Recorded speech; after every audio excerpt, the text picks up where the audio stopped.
Well, there are a bunch of homes in Fort Thomas that are just packed with history. At one time, high-ranking Army officers called them home, but their glory has faded as they've sat vacant for years. That may soon change, though, after a lot of work. Tonight we got an inside look. Sydney Benter gives us the tour.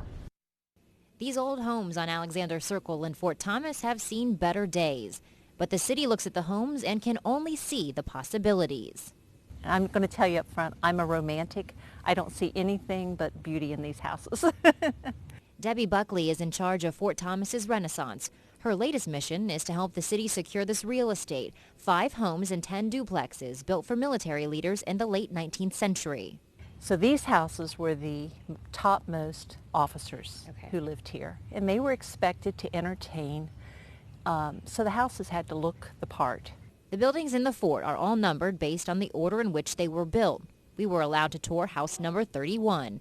It's in need of some definite attention, but it has good bones. You can see all the molding, the pocket doors. Along with the antique charm comes antique lead paint and asbestos, flaws that the site's future developer will be responsible for removing. But that's just the start of it.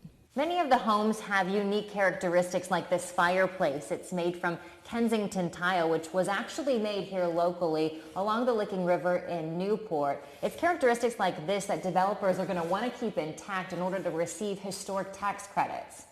The city's vision is to restore the homes to their former glory. But the homes have fallen into disrepair after sitting vacant for about 15 years when the VA got out of the home rental business. It's sad the way the homes are just deteriorating. And, you know, hopefully there's enough to get in and do something with it. And that's the plan, although it's been a long time coming. It took more than a decade and an act of Congress, literally, for the city to arrange the purchase. But it has high hopes for the once thriving neighborhood. It would look like it did 100 years ago. There'd be people walking around. There'd be people living in it. There'd be windows open. The hillside would be cleaned off and you'd be able to see that river again. You'd see Coney Island. You'd see Lunken Airport.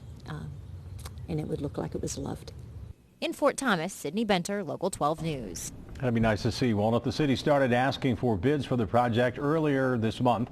They're due in January, and restoration work could start as early as next fall.